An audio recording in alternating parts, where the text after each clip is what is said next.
This is Where We Live. I'm Lucy Nalpathanchel. You remember those awkward health classes in school? In my case, it was my gym teacher who taught sex education. But even as adults, how much do we really know about how our bodies work, especially our reproductive systems? Today, Where We Live, we're focusing in on a topic that affects half of the world's population: menstruation. Talking about it definitely is not encouraged, but that's been changing slightly in recent years. We'll find out why. Now, how does the perception of periods in different cultures impact girls and women around the world? A researcher and an author will join us later. Now, do you remember your first period? Did you know what was happening? Who did you turn to for information? We want to hear from you. You can email Where We Live at WNPR.org. Find us on Facebook and Twitter at Where We Live. Now, first in studio with me is Dr. Amy Johnson. She's an obstetrician gynecologist at Hartford Hospital. Dr. Johnson, welcome to the show. Good morning. Thank you for having me. So we're spending the whole hour talking about menstruation, but we wanted to get back to the basics first. So because you are a doctor, tell us when a young girl has her first period, what's happening? Okay, so the menstrual cycle is a normal hormonal process that each woman goes through on a monthly basis in preparation for a potential pregnancy. And it's a very intricate pathway, but essentially what happens is that a portion of the brain is stimulated to release chemicals or hormones, which then travel through the bloodstream to stimulate the ovaries to go through various processes. And that includes the production of other hormones such as estrogen and then subsequently progesterone. And at about the midpoint in the cycle, or about halfway through, one of the ovaries is stimulated to release an egg. That egg is then swept up into the fallopian tube to travel towards the uterus and potentially be fertilized by a pregnancy. The hormones estrogen and progesterone work to, among many other things, help prepare the uterus for a subsequent pregnancy by first thickening the lining of the uterus and then stabilizing it. If ovulation occurs and a pregnancy does not subsequently happen, then that lining of the uterus is destabilized and menstrual bleeding occurs and the cycle starts all over again. What's the typical age that a girl will have her first period? We were talking about this in the newsroom, each of us sharing our first stories of when we had our first period, and the age does fluctuate. Some of us at 12 or 13, some later at 14. Absolutely. So, as you said, the age varies pretty significantly amongst girls, even within the same areas of the world. The average age is about 11. The normal lower limit has been drifting down, but is about typically considered to be about 8 years old at this point. And some women may not have a period till 14, 15, 16 along the normal continuum. We have a lot of listeners who have children, so it's possible that their daughter could have their first period at 8 years old? 8 years old, they could start going through that process for sure of puberty. Typically that process will, the development of their bodies and then subsequently developing a menstrual cycle will take a period of years, but that age has been drifting down over the past century.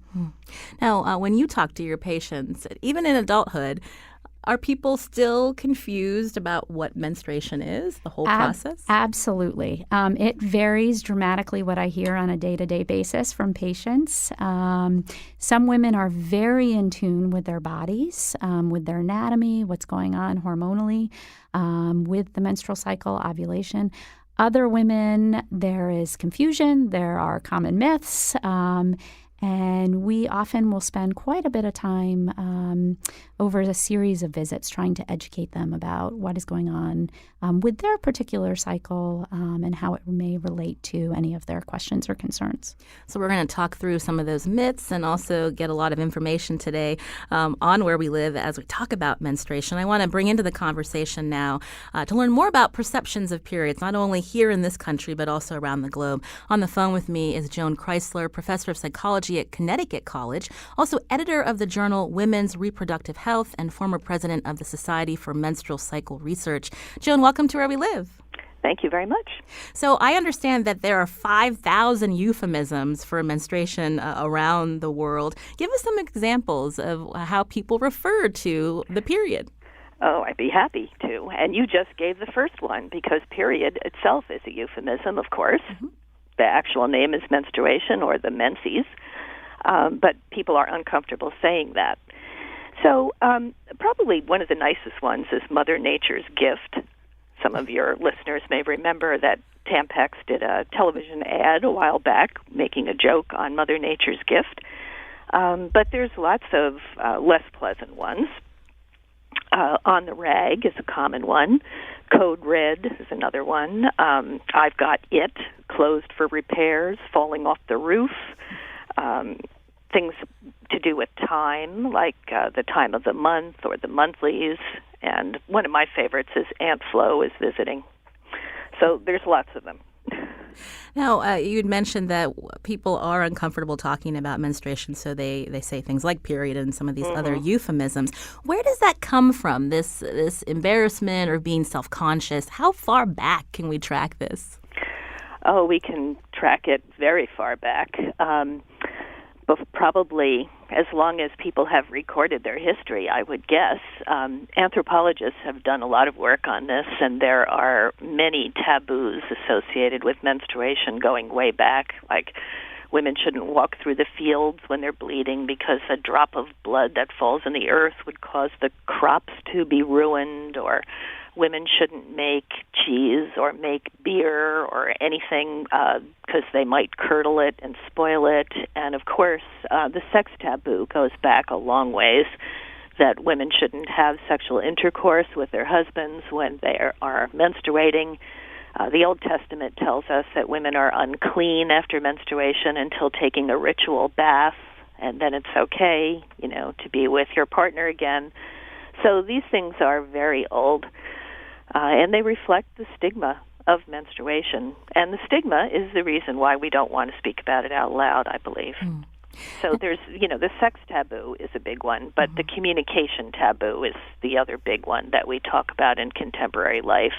It's okay to walk through a field when you have your period now, but it's not really okay in most places to talk about it. Mm. Now, when did you begin researching this, Joan?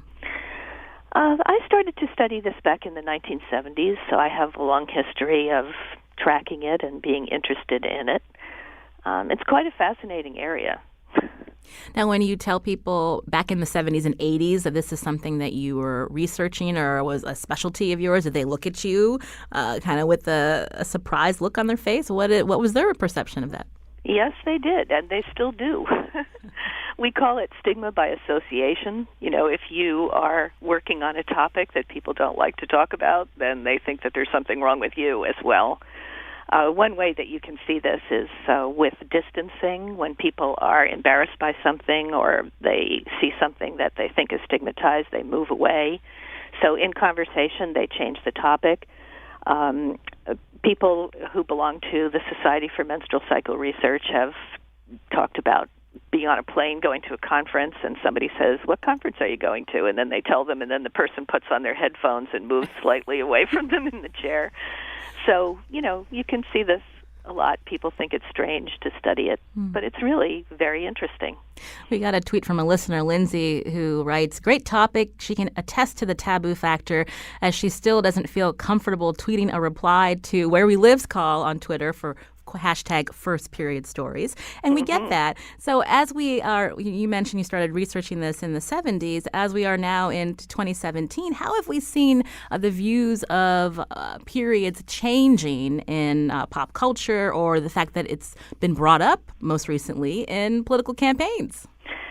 Yes. Well, when you think about the way it was brought up in the political campaign, the presidential candidate commenting on a reporter's menstrual status, that was designed to be an insult. He was trying to marginalize and stigmatize her by suggesting that she wasn't in control of her emotions or she was not logical. So we're still seeing a lot of that. Popular culture is full of very nasty jokes and comments about women's bodies.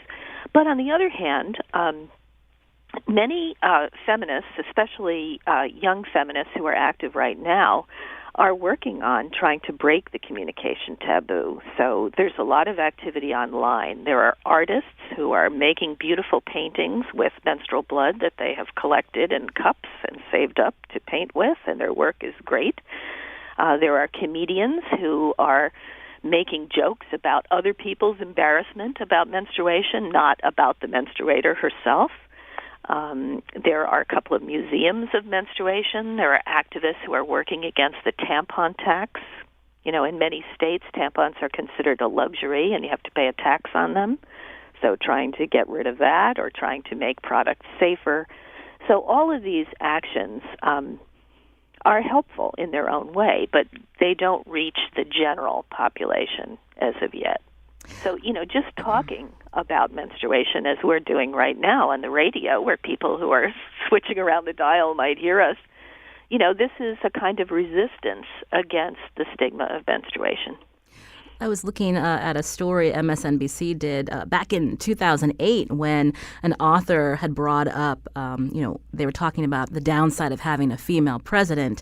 An author, Mark Rudolph, was quoted as cracking a joke saying, "You mean besides the PMS and the mood swings?" And so I wanted to bring that up about how even the acronym for post-menstrual syndrome or premenstrual syndrome? Premenstrual syndrome, PMS. Right. I'm learning too. I've always thought of it as just PMS. And why that is something that has gotten the negative connotation, Joan. Mm-hmm. Well, I think that, again, going back millennia, we have had views of women as unstable. I shouldn't say we have. It's not my view. But, cultures have had these views. You could think about Eve. You could think about Pandora letting all the evils of the world out of the box and things like that. So there have been, in many cultures, these views that women are unstable and untrustworthy for various reasons, even evil. And I think that PMS is a modern version of that. Now, I'm not saying that there are no women who suffer during the premenstrual phase of their cycle. Almost every woman I've ever talked to has experienced some changes in her body. So some women do experience symptoms that are distressing to them. But most women are not severely affected and are not severely distressed. And yet this idea that all women are menstrual monsters and before their period they go crazy, is very firmly rooted in popular culture now. And I think it's a real disservice to women because people discount our emotions. If we say that we're upset about something, they say, "Oh, are you on the rag? Are you getting your period next week? Are you PMSing?" or something like that. And, they don't take responsibility for whatever they did that made the woman frustrated or angry. And the doctor is here with us, OBGYN from Hartford Hospital, Dr. Amy Johnson. Explain what PMS is.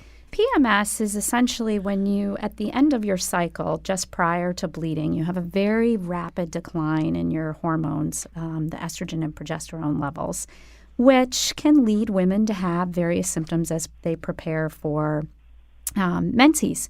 And it's very common, more than 50% of women will describe symptoms of cramping and bloating. They may potentially have an increase in headaches.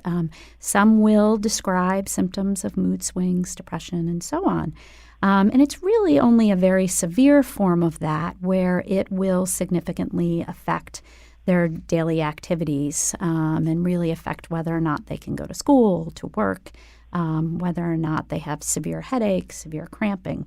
And then, of course, as a physician, that is something that we can work with them for. But majority of women, those symptoms are mild, they're self-limiting. Often they can do simple things like taking Motrin or NSAIDs to help alleviate those symptoms. And then, of course, there are various other things that we can do, such as hormonal control, exercise, and whatnot to help with it. But certainly not to the extreme that maybe culture has attributed to this time period in the cycle. Now, later in the show, we are going to talk with Dr. Johnson about the women who experience very painful periods because of certain disorders, and we're going to talk a little bit more about that later. But I wanted to go back to Joan Kreisler, professor of psychology at Connecticut College, editor of the journal Women's Reproductive Health, and former president of the Society for Menstrual Cycle Research. We talked about the influence of how people perceive when women are having their period periods in pop culture, but also just in advertising. Can we walk us through that? Advertising for menstrual products, you mean? Yes. Well, they're in a tricky position because they are trying to sell their product, but they also have to abide to some extent by the communication taboo, so they can't be too obvious. So I think it's kind of funny sometimes to think about the way they actually do this. You know, you see them using blue water to demonstrate how absorbent a tampon is, and of course, you know, blue fluid is not what comes out of our bodies, but they couldn't possibly use red. And they use euphemisms too, like fresh and confident, you know, and they show images of flowers and other pretty things in their ads. I particularly remember the ones from my childhood where a woman in a white dress was seen gazing off into beautiful nature, and it said underneath, "Modest, because..." You know, one time I asked my mother, "Because what?" You know, but she wouldn't answer me, so there you go.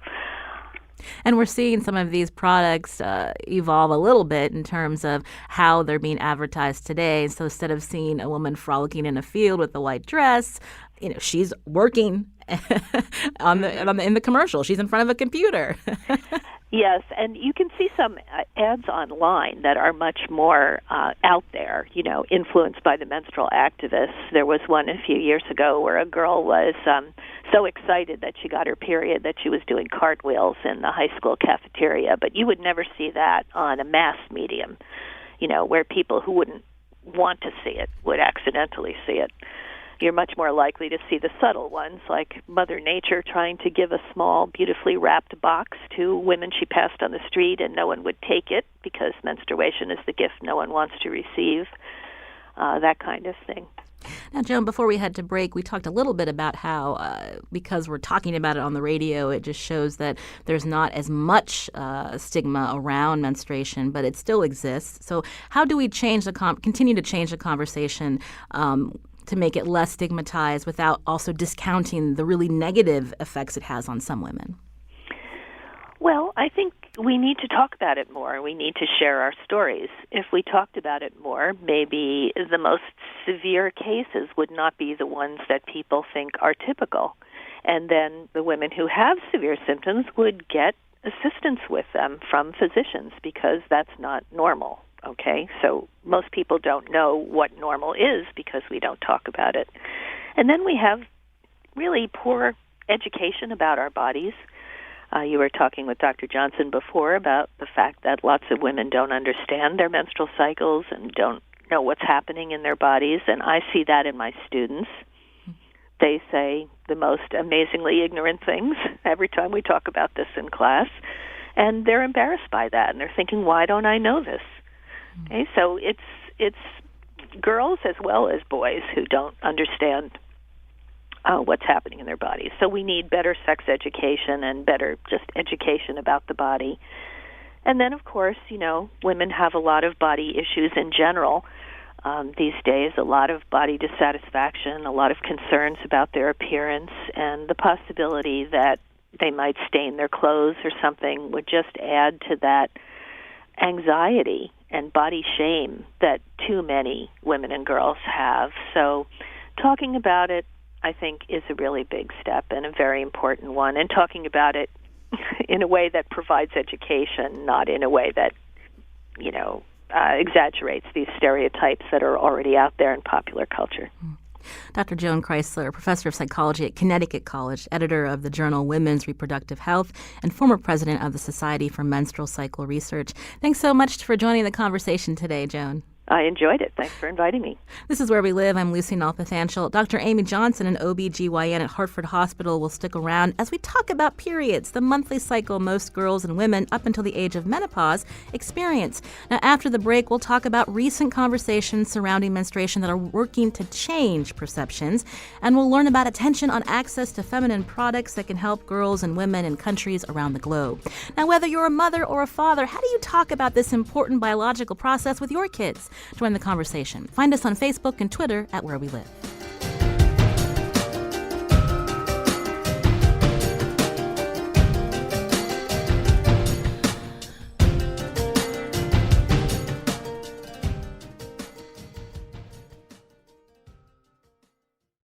This is Where We Live. I'm Lucy Nalpathanchel. Today we're talking about periods. The monthly cycle prepares a woman's body for pregnancy.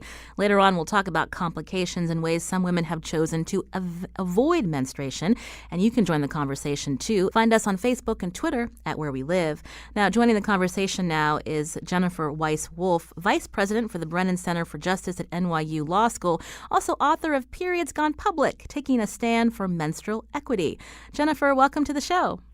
Hi, good morning. So you talk about menstrual equity. What do you mean? Menstrual equity is this term and frame that I think has emerged over the past couple of years that starts to put menstruation in the frame and idea of what it means to participate fully in society. As stories have starting to emerge about girls and women who've been unable to afford or access menstrual products when they need them, or are so marginalized or lacking in agency that they just don't have access to them.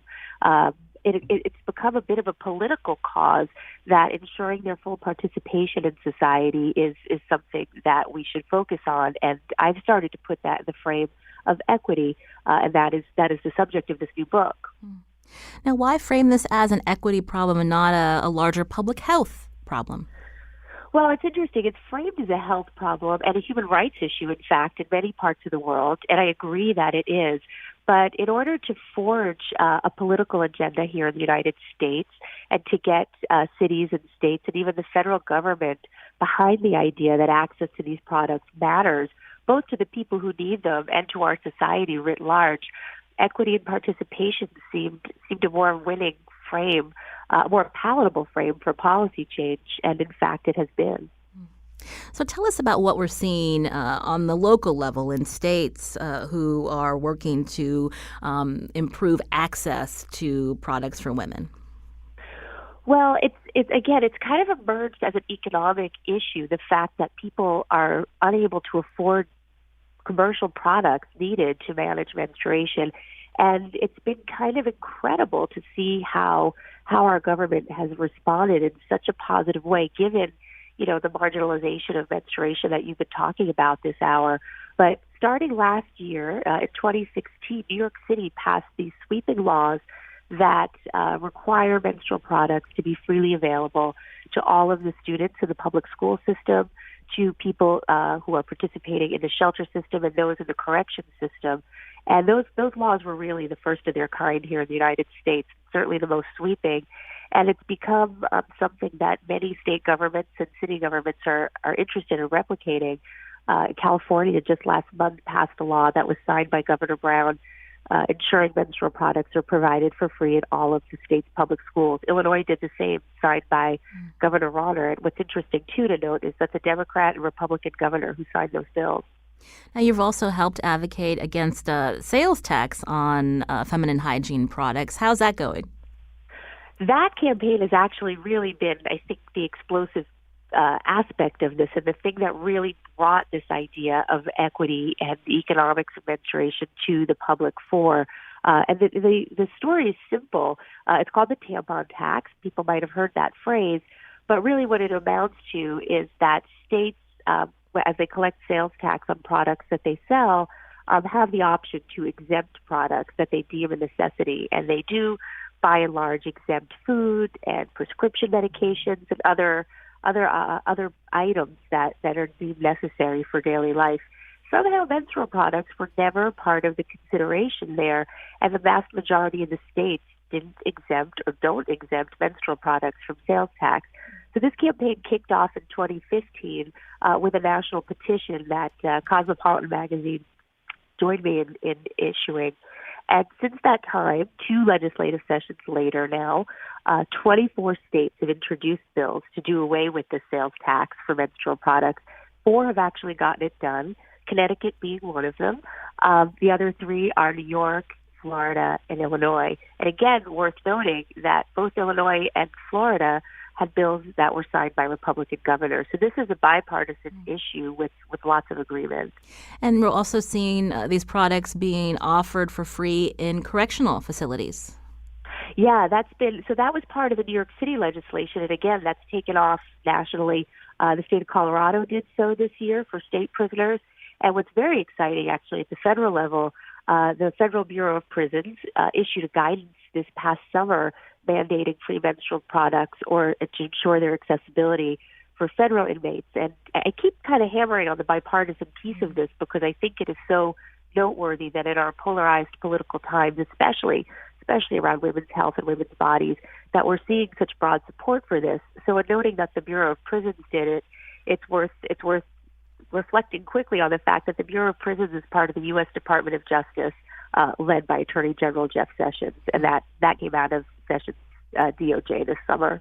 Jennifer Weiss-Wolf is author of Periods Gone Public, Taking a Stand for Menstrual Equity. We're talking with her today as we devote the hour on menstruation to find out why, not only around the world, but even here in the U.S., there's stigma surrounding this very natural process that half the world's population goes through. Now, Jennifer, you mentioned the importance of having these products for free in all New York City public schools, but how does that go hand in hand with the type of sex education students are getting? I mean, one way it's good that they're able to access this, but do they understand what's going on with their bodies? They absolutely do need to go hand in hand, and I think that's going to be a longer-term fight in New York and around the country where we don't have national standards for sex education and certainly for menstrual health and hygiene education. So by all means, it is crucial that education around menstruation, how our bodies work, what these products are for, how to use them safely, is really essential that it be part of this program. This is Where We Live. So far, we've been talking about menstruation and how it affects women in the U.S., also certain policy changes. But we wanted to broaden the conversation. On the phone with us now is Marnie Summer, Associate Professor of Socio-Medical Sciences at the Mailman School of Public Health at Columbia University. Marnie, welcome to the show. Thanks. Great to be here. I understand that you've researched and looked at the menstruation and puberty among schoolgirls around the world. We're talking about how it's still a taboo subject here in the U.S. What have you encountered and how other countries are thinking about this and talking about it? Not too dissimilar. I started working on this issue in about 2004 in Tanzania, and since then have worked on this issue looking at or trying to understand what girls, what women, what parents, what teachers, governments think about this issue in various African countries, Asian countries, and have certainly heard about other people's work in Latin America. And I think across the board, which is both fascinating and unfortunate and something that I think we need to address, there are taboos, there's shame, there's embarrassment, there's girls not knowing what's happening to their body before they have their first period. That's quite frequent. And so I think, while that's not to suggest there aren't girls and women who are well prepared and think positively about menstruation, I think there's really a pervasive sense of shame and secrecy that occurs in many, many countries. So I think we have work to do. Can you give us an idea of the certain cultures or countries where if a young girl or woman is menstruating, where she is separated from her community during that time? Yeah, there's been a lot of media attention recently, in particular for Nepal, where there is a tradition, the Chapauti tradition, where girls, when they have their period, are separated and they have to stay in a hut during the time of their menstruation. And there's been a number of stories that have come out about how vulnerable and dangerous that experience is for them, and certainly disturbing and emotionally upsetting. That being said, I think while that's really important and something we should think about and talk about and work carefully with Nepali colleagues to try and understand and maybe start to shift some of those norms, I think what really is across many, many countries and cultures which we could tackle, which needs to be tackled, is just the fact that on average, I think a majority of girls don't know what's happening to their body the first time they get their period and see blood for the first time and think maybe they're dying or maybe they're very ill and don't know who to talk to, and feel this sort of profound sense of shame and discomfort and embarrassment. So while certainly the more extreme sort of cultural situations are still out there and definitely need attention, I think we have a wider challenge to address that's happening to the more average girl and a larger number of cultures out there. Cheryl's calling from New Haven. Cheryl, you're on the show. Yes, I had a comment. I was living during the time when they just started doing this advertising about sanitary products on television, And I was just making a comment about how it made me feel as a young, very young teen sitting in a room with watching a program with boys in there, and all of a sudden they come out with these sanitary products on television and feeling like I wanted to crawl out of there and wondering how could they do this? How could they be so open about it? So I just kind of wanted to talk about, because that was an experience that I had coming up in my life, you know, of being ashamed, very ashamed, and them doing it so publicly on TV. That's interesting. I think a lot of people understand what you experienced, Cheryl. I'm sitting in those health classes. There's an OBGYN in the studio with us, Dr. Amy Johnson from Hartford Hospital. What is the best approach to talking to not just, adolescent girls, but adolescent boys about periods? Absolutely. That's a great question. You know, not only am I an OBGYN, but I'm also a parent, so I have gone through this process. And really, this needs to be done on multiple fronts. And certainly it starts with the parents.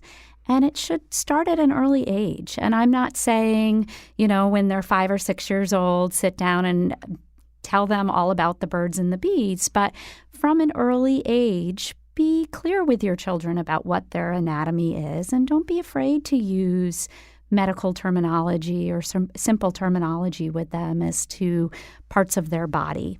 And then as they start to progress through elementary school, it is a process of openly answering their questions, about doing some education with them over time about what is going to occur in their body as they reach the end of elementary school and middle school for both boys and girls, regardless of what their gender happens to be.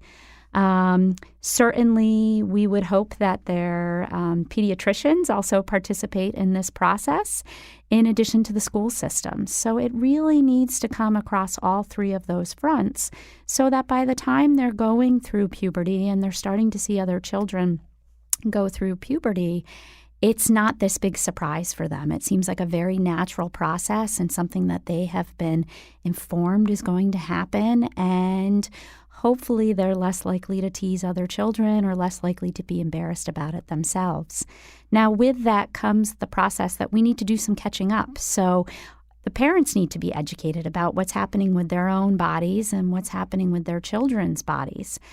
If they don't feel comfortable with their own education or their own knowledge about what happened through the process of puberty, then they're going to be less likely to be comfortable talking to their children about it. So as providers, we do, as I said, try to do some ongoing education each year when they come in for visits or certainly for problem visits. But there's nothing wrong with parents, going to the library and investing in some books, trying to find some good websites out there and so on, so that they're prepared for that process. On the phone with us is Marnie Summer, Associate Professor of Sociomedical Sciences at the Mailman School of Public Health at Columbia University. Marnie, you've also written some books about puberty education. What are some of the best practices to help children, not just in this country but in other countries, learn about this process and to not be ashamed? So I entirely agree with what's already been said, but what we've done is really focus in our energy on doing careful participatory sort of research, collecting girls' and boys' stories about sort of older adolescent stories about having gone through puberty. So, for example, with girls, we collect older adolescent stories about their first period and how they managed, and what their advice is for younger girls. And for boys, we collect stories they write on their own experiences of body change and wet dreams and peer pressures they feel. And then we couple that together in books with factual information, images, question and answer sections based on questions that the young people actually submitted to us that they were confused about or wanted to know about. And then we partner with governments, those who the ministries of education that run the school systems in the countries where we work, so that the books can be targeted and distributed to girls and boys ages 10 to 14. And knowing that there are sensitivities in a lot of the countries where we work to talking about sex, to talking about contraceptives, to talking about HIV and some of the other issues that are really important but make parents and teachers a little bit uncomfortable, we try to limit our puberty books to sort of the early changes of puberty in the hopes that it is sort of an entry point for teachers, girls, boys, parents, other caregivers to start talking about these issues and create sort of an open communication line for what people remain pretty uncomfortable about. And one of the things I found remarkable but makes me smile to some degree is that in every country I've worked in, which is a lot at this point, parents or caregivers across the board don't really want to talk about periods and puberty with their kids. It's not that they don't care about their kids, they're just uncomfortable. And so I think if we can create these tools where you both give the young people something they can read themselves, sort of like I grew up reading Judy Blume books in the U.S., so you can start to understand your body, but at the same time, something that parents are comfortable with, so they can also see the material, feel like they can help to answer some of the questions. I think that's a good way to start. And Marnie, one last question for you. Beyond just access to products, what else is important to get that equal access in society that our earlier guest Jennifer Weiss-Wolf was stressing, this equity for girls around the world? So that's a fantastic question, and actually there's some things that get a little bit lost sometimes when we talk about this issue of menstruation around the world. A lot less sexy than talking about sort of the information or the products is the very basic lack of access that many menstruating girls and women have either in schools or even in sort of urban areas or workplace environments to basic toilets, water. And by that I mean they may not have any toilets in a given school, or there may be some kind of latrine that isn't separated from the latrines the boys use, or doesn't have a door, or doesn't have a lock inside, or maybe there is a toilet but there's no water anywhere nearby, and so if you get something on your hands, blood on your hands or your skirt, there's no way to wash that off. And so I think what really requires investment from governments and those working in some of these contexts is the basic need for infrastructure, for basic toilets and facilities. I think about it a lot when I think about our graduate students and my colleagues at Columbia. How many of them, as hardworking as they are and as determined as they are, would come to work for 8 or 9 hours a day or come to class if they had a heavy period and there was nowhere to change and nowhere to manage, and if they could tell that they had gotten something on their skirt or their pants, there was nowhere to sort of go wash that out. And I think we'd see a lot less active participation in our schools and workplace environments if we had to confront that. So that's sort of a plug for helping the world to do a better job of providing those kinds of facilities in other parts of the world. I wanted to bring back into the conversation Jennifer Weiss-Wolf, who has written the book Periods Gone Public, Taking a Stand for Menstrual Equity. We just have a couple of minutes left, Jennifer, but we were talking about how the conversation is shifting. What are we seeing as commercial activity that's playing into this conversation, the different products that are being developed for women to use? Yeah, it was interesting to hear before the perspective on product advertising and how that has shaped our views on menstruation. And I think what's been a really kind of exciting development over the past couple of years is that there are new companies that are small and women-owned and very focused on not just creating menstrual products that may give us more choices or provide better options than some of the standard ones we've had access to over the past, century, but also really focusing themselves on the dialogue around menstruation and how it's perceived and how it's talked about publicly. So there's been sort of a proliferation of new companies over the past few years, whether their products are all natural or provide better transparency about their ingredients, or new kind of reusable options that provide different opportunities for people here in this country. It's been kind of exciting to see. It's interesting how that actually intersects with how we fully change the dialogue and think about social change and think about policy change. I agree with the speaker earlier who reminded us that companies are doing this work for a profit, and that is also part of the equation. But certainly it has to be considered some sort of progress to see that there are new opportunities and options for us and that they're expanding the dialogue around menstruation. This is Where We Live. I'm Lucy Nalpathanchel. I want to thank Jennifer Weiss-Wolf, Vice President for the Brennan Center for Justice at NYU Law School, also author of Periods Gone Public, Taking a Stand for Menstrual Equity. Thanks for your time, Jennifer. Oh, thank you so much. Also, Marnie Summer, Associate Professor of Socio-Medical Sciences at the Mailman School of Public Health, Columbia University. Marnie, thank you. Sure, great to be with you. Coming up, we'll take your calls and questions. Now, how do you feel about having a monthly period? Do you take pills to suppress your cycle, or do you worry that this practice could impact you adversely? We'll also talk about disorders like endometriosis that can cause girls and women a lot of pain. What kind of support do they get to manage these symptoms? This is Where We Live.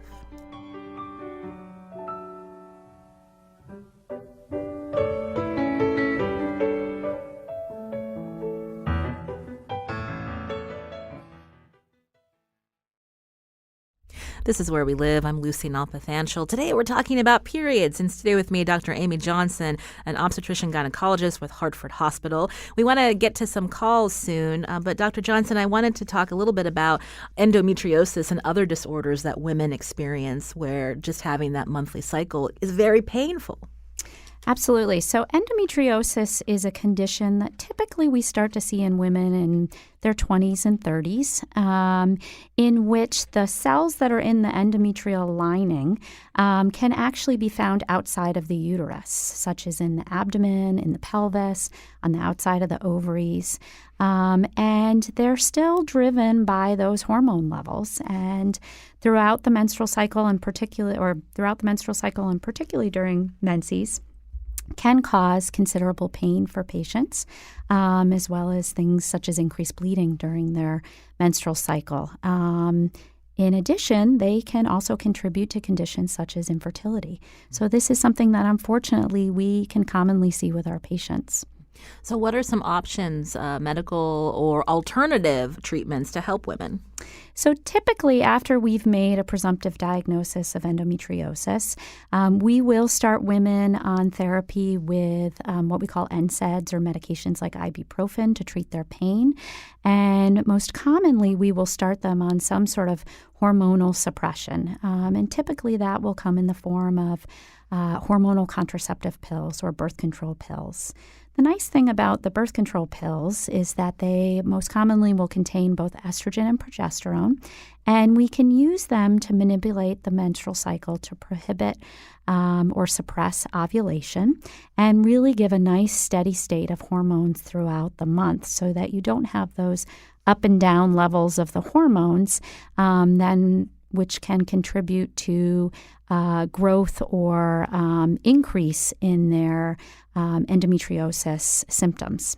We can actually even use those hormonal pills to suppress a menstrual cycle altogether. Is that common? Do a lot of women first know that they could just keep taking without the sugar pills at the end of the pack, that they can keep suppressing their cycle if they don't want to? And is there pushback? Do people feel like they need to have a monthly cycle because it's natural? So that really varies. There are so many birth control pills out on the market, and they vary in their content and their dosing and the timing for them. There are 4 main pills that are marketed towards using them continuously, and you can use them continuously so that you only have a period every 3 months, or there's one actually out on the market so that you can go an entire year without ever having a period and continue on from there. So it varies as to whether or not women know that these even exist. Some women really like the concept of never having a period. They feel like, hey, this is great if I never have to worry about having the symptoms or the bleeding and dealing with products and the nuisance of this. This is wonderful. Other women, it's very interesting. They, for numerous cultural reasons, really feel that they want to have a period each month. Some women feel reassured that if they have a period each month, they're not pregnant. Some women feel that they need to go through that natural cleansing each month of having a period. However, there is no medical reason whatsoever as to why you need to have a menstrual cycle when you are on birth control pills. In fact, by suppressing the menstrual cycle using hormonal contraception, we actually thin out that lining of the uterus and help to prevent things like endometrial cancer or uterine cancer and even ovarian cancer. I wanted to fit in a call. Maria's calling from Marlboro. Maria, you're on the show. Hi, Lucy. I just wanted to share my story. I had suffered from endometriosis for many years, and I had run the gambit of every treatment available to me. I actually was successfully able to have 2 children, which is often something that people with endometriosis cannot do. And then after my children were born, my endo came back with a vengeance. And so I actually opted to have a hysterectomy. And in the course of the pre-testing for the hysterectomy, I was diagnosed with cervical cancer. And it was something that I would not have been able to, they wouldn't have found as early as they did if I hadn't gone through these steps to take my own health into my own hands. And so I just would say, for people who are suffering from endometriosis, really work with your doctors. And I would also say, don't miss the tests. It really did save my life. Well, thank you for sharing your story. We're glad to hear that they caught that. We just have a couple of minutes left, Dr. Johnson. I wanted to ask you also, someone had called in and was curious because she's had fibroids, and that can cause extreme bleeding. What are some options for women that have that? So fibroids are a very common finding in women in which they can have these benign growths in the uterus, meaning typically not cancer. The majority of women who have these small fibroids don't even know that they have them. It definitely becomes a concern when they start to increase in size and in number, or if they involve the lining of the uterus. Typically, women will present with much heavier periods. They can be more painful periods, and then they can have symptoms throughout the month of what we call sort of bulk symptoms, meaning because the uterus has enlarged from these benign growths, it really feels like they have something in their pelvis. Some women will describe pressure. They may describe symptoms of increased urination, and it can really become very uncomfortable for them in addition to having these very heavy, painful periods.